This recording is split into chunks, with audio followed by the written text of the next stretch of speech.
7ই জুলাই রথযাত্রা। মাহেশের রথযাত্রা এবছর 628তম বর্ষে পদার্পণ করল। রথযাত্রার আগে শনিবার স্নান যাত্রায় দিনভর জগন্নাথ, বলরাম ও সুভদ্রার বিগ্রহকে স্নান মঞ্চে রাখা হয় অগণিত ভক্তদের দর্শনের জন্য। অন্যান্য বছর স্নানের পরেই 3 বিগ্রহকে মন্দিরের গর্ভগৃহে নিয়ে যাওয়া হয়।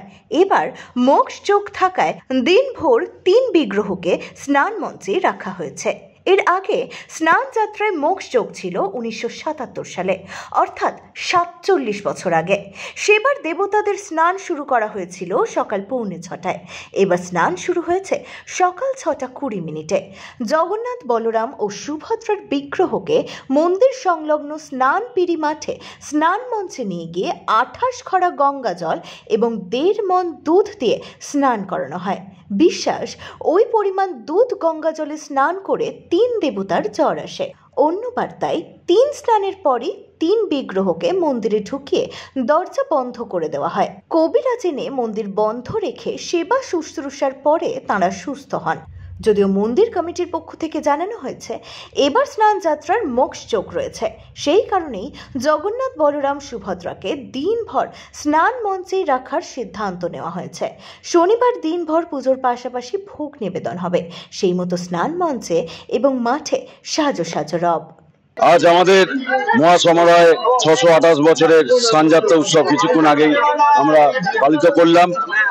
ভগবানের কথায় রইব মায়েসে তোমার সকাশে, আমি যে জগৎপতি, মায়েসেতে স্নানে উড়িষ্যায় ভোজনে, রবে চিরদিন খ্যাতি। মায়েসেতে স্নানযাত্রা হচ্ছে সব থেকে বিখ্যাত।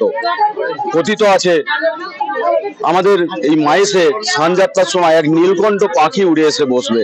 এই নীলকণ্ঠ পাখি এইটাই ইন্ডিকেশন দেয় যে মায়েসের স্নান শুরু হয়েছে, এরপরে আর নীলকণ্ঠ পাখিকে আমরা দেখতে পাবো না, সেই নীলকণ্ঠ পাখি উড়ে চলে যাবে নীলাচলের পথে। তাই জন্য মায়েসেতে হচ্ছে স্নানযাত্রা সব থেকে বিখ্যাত। এবং এই মায়েসকে নব নীলাচল আখ্যা দিয়েছেন স্বয়ং চৈতন্য মহাপ্রভু। এবং সেই চৈতন্য মহাপ্রভু তার দ্বাদশ গোপালের যে পঞ্চম গোপাল ঠাকুর কমলাকর পিবলাইয়েরই তিনি আমাদের মায়েসের হচ্ছেন দ্বিতীয় সেবক। প্রথম সেবক হচ্ছেন সাধক ধ্রুবানন্দ ব্রহ্মচারী।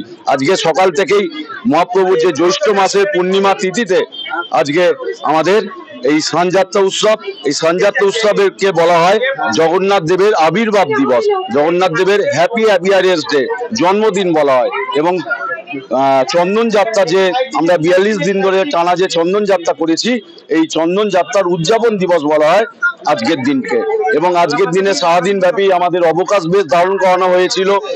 তারপরে ওনাকে স্নান করানো হলো 28 গড়া গঙ্গা জল এবং 1.5 মণ দুধ দিয়ে ওনাকে স্নান করালাম। রূপোর ছাগনি এবং রূপোর ঘোড়া দিয়ে ওনার মাথায় জল ঢালা হলো। দুধের প্রায় 1.5 মণ দুধ দিয়ে উনি স্নান করলেন।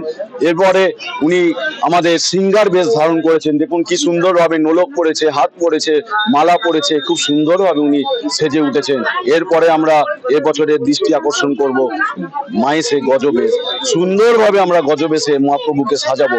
এই গজবেশে মহাপ্রভু তারপরে সকল ভক্তগণদের উনি দর্শন দেবেন। তারপরে গজবেশের পর গজভোগ হবে। সারাদিন ব্যাপী এবছর আমরা স্নান বেদিতেই ওনাকে রাখবো এবং সারাদিন ব্যাপী পুজো অর্চনা এখানেই চলবে। বিকেল 4টের সময় বৈকালী ভোগ হবে এবং সন্ধ্যা 6:30টার সময় আমাদের শীতল ভোগ হবে। এই শীতল ভোগ আমাদের বলা হয় মায়েসে প্রসিদ্ধ হচ্ছে হাতি পায়া লুচি। এই হাতির বড় বড় পায়ের মতন লুচি বলে আমরা মায়েসে প্রসিদ্ধ হচ্ছে হাতি পায়া লুচি। এই হাতি পায়া লুচি দিয়ে ওনাকে ভোগ নিবেদন করা হবে, শীতল ভোগ নিবেদন করা হবে এবং সন্ধ্যাবেলায় অন্ন ভোগও নিবেদন করা হবে। এই স্নান বেদিতেই সবকিছু আমাদের সারাদিন ব্যাপী পূজার ক্রিয়াকর্ম চলবে।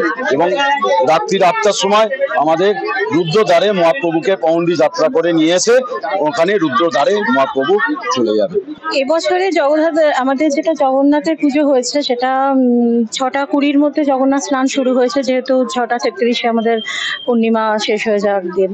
তো এবছরে এই মাহেশে যেটা আমি জন্ম থেকে ছোট্ট থেকে আমি এসেছি, আর মাহেশের মহিমা আলাদা করে নতুন করে কিছু বলার নেই। আজ পর্যন্ত আমি দেখেছি যা জগন্নাথকে বলেছি সে জগন্নাথ পূরণ করেছে মনস্কামনা। আর এখানকার একটা আলাদা মাহাত্ম্যই রয়েছে এই জগন্নাথ ভোগের। এখানে ভোগ ভোগ হয় মানে আমাদের তেলবিহীন ভোগ, কিন্তু তার যে সুস্বাদ আমি সেখানে I can't express about word, মানে উইথ ওয়ার্ড।